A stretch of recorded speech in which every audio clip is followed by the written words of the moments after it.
So yun po, isang mapagpalang araw po sa atin lahat. Bali, nandito po tayo sa Lopez, Quezon. Bali, ito pong property po na to ay may sukat po na 3 hektarya. So, papakita ko po sa inyo yung ito pong property po na to. Bali, ito po ang system po ng lupa po na ito ay uphill. Uphill po siya. So, madami rin po mga nakatanim po dito tulad po nung mahogany, langka, kalamansi, saging at buko. So yung pong mahogany po na yun, doon po magsisimula po yung pinaka-boundary po ng property.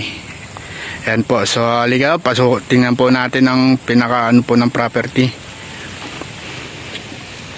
So, bali nga po pala ang frontage po na ito ay 250 meters dito po sa Barangay Road. Ayan po. Bali, ito pong nakikita nyo po na to ay ito po yung pinaka-Barangay Road. Ito naman po yung property. Ayan o. So, bali, ito pong lugar na to ay kompleto na rin po. May kuryente na po siya. Tubig, ano, yun nga po palang tubig ay sa bundok po nang gagaling. Siya po ay hindi water government, kung pagi sa ating Maynila ay nawasa. Ayan po, ang panggagalingan po ng tubig po dito ay tulad po ng bukal, ayan, balon, deep well. Opo. Bali ang kubo na yun kasama pa po. Ipapakita ko rin po sa inyo maya maya yung pong pinakadulo po nitong property na nakaharap din po sa may Barangay Road. Ayan po, ito po yung property po niya, mapapansin nyo. Ayan, may pathway na rin po siya sa loob, pwede na po siyang daanan po ng motor, ng tao. Ayan. Bali, kung kayo magagaling o dito ay pagbaba nyo po ng sakyan ay property nyo na po. So ito po yung pinaka pathway po niya. Ito yun naman po yung sasakupan po ng property, ano.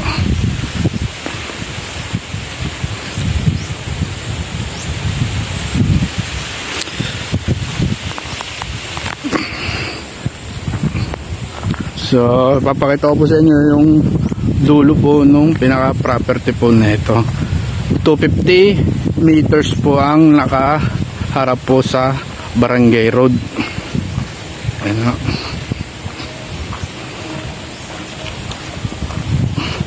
So bali, bigyan ko lang po kayo ng ilang details po.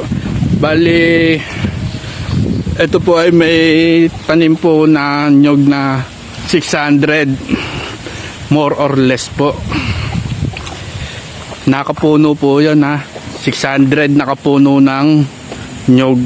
At meron din po itong 300 na piraso ng saging, puno po ng saging, at may 10 pirasong na mahogany.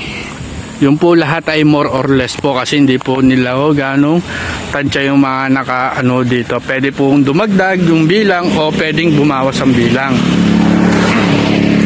Bali, ang estimated income po nito ay kada 60 days umaani po sila na 3,000 piraso ng kabuo ng buko o nyog. So bali, yung po sa 3,000 po na yun ay hindi pa po nila ganong na anihan lahat po ng kapuno. Bali, yung po nandito lang po sa bukana yung nakukuha po nila. Yan po yung pinaka property. Ito po yung tamang-tama po para sa inyo, lalo sa mga nag-i-invest na gustong bumalik ang naging puhunan. Ayan, no. At doon naman din po magtatapos po yung property, doon po sa isang mahogany po na yun.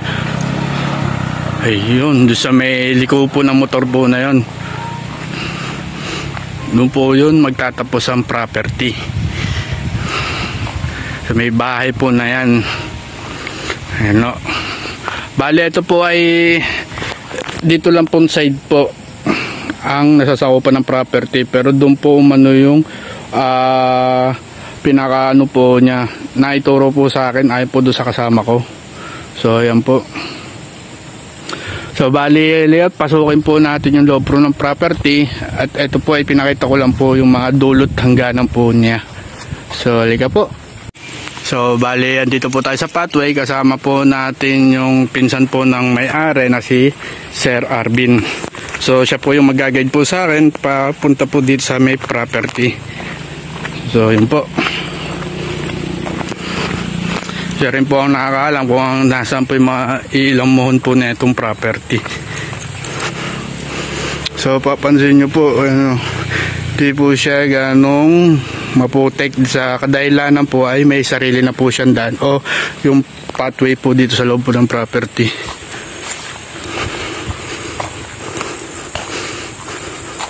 Bale, ito na po yung bukana po ng property. Yan na to, ito sabihin ko, yung mga mahogany po niya, naiilan. Pero ito po yung malalaki na ho.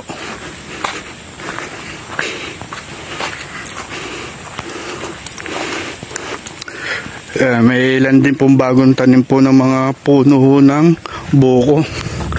Yan o, nakano sa daan. Ito sir, yung hindi pa kasama sa bilang tong mga bagong tanim mo na to. Hindi pa ako kasama ho yan.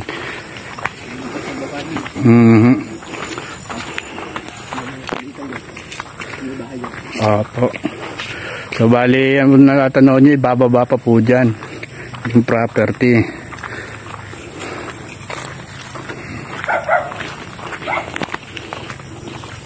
Yan o, may nakapaloob po dito na puno ng mangga, langka.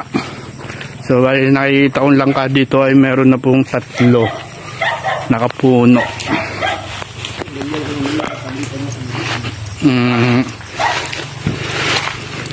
Yan ay pagitan. Bali, ano po ang korte po ng lupa na ito? Ito po ba'y pahaba? Pahaba sa kalsada, no? Ito po ay pahaba sa barangay road. Kaya ang laki ng frontage po niya sa may barangay road.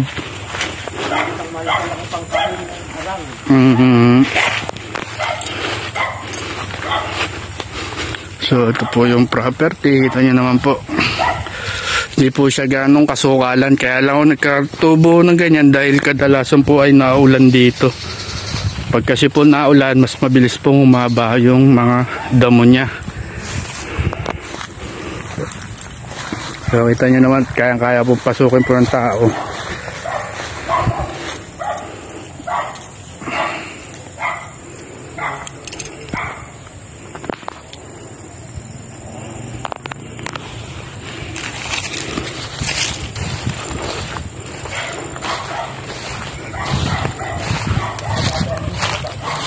Opo. Bali sir, may plat po ba tong area na to? O ilan, mas malamang po yung pagka-uphill po ng property? Mas lamang ha. Bali siguro para sa akin, sa nakikita ko po ay meron itong 70 to 730. 70 to 30%. Bali yung 70 ay naka ano po sa uphill. At yung 30% naman po ay sa flatland. So bali sir, ano yung nakatanim na luya po ba yun? Luya. Yan po ba yung luyang pangkaraniwan o may halong dilaw ho yan? Pangkaraniwan din yan, hybrid na. Hybrid na luya po yan? Tanim yan ng kapatid ng may-ari nito. Di Warioy, kasama pa rin po dito yan? Kasama pa rin yan, lupang yan. So yun po, may mga nakatanim pong luya po dito. At yan po ang sabi ni Sir Arvin na yan po yung hybrid na luya.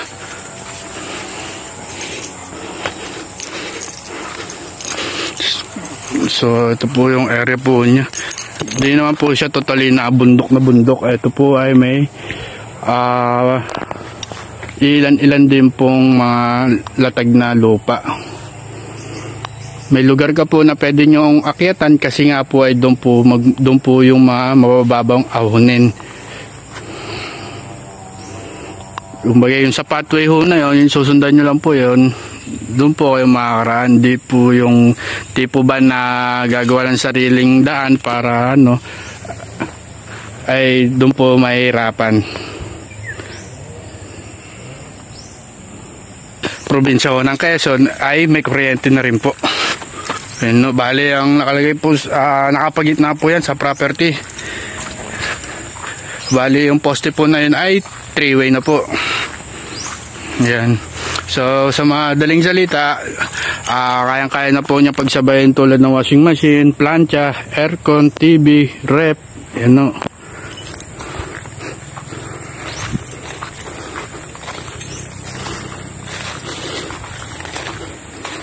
Madami rin po pala nakatanim mo dito na kapuno na nyug, na tulad ng sabi ko sa unang video na hindi pa ako kasama sa bilang po yan, yung bagong nakatanim po na yan. At eto naman po yung taniman ng luya na hybrid. So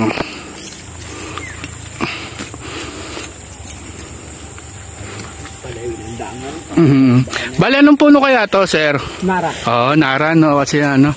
So may hardwood din po pala dito, tulad ng mahogany at Nara. Ayun. May nakatanim po kayong batino dito, mga Jimelina. Batino, lang. Pero meron po. Yun, no, may batino din po na nakatanim po dito. Pero ang pinakaano po dito ay yung puno po ng Nara. 2 piraso, no?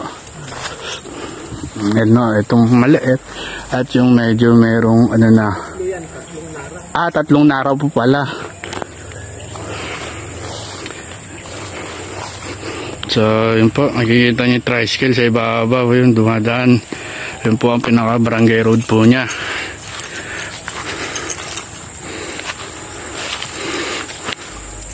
Bali sa documents naman po, wala ka po problema. And then ito po ay kompleto na po.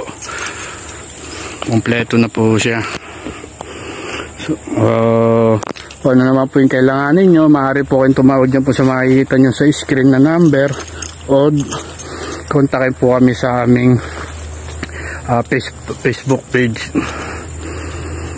Yan po, so yun po, maraming salamat po sa inyo sa mga sumusuporta po sa video po namin. Lagi lang po kayong sumubaybay po sa amin, mag-like, mag-subscribe at share na rin po ang aming video. At pa-click na rin po ng notification bell para lagi po updated sa araw-araw po namin na-upload ng mga video property. So yun po, God bless po.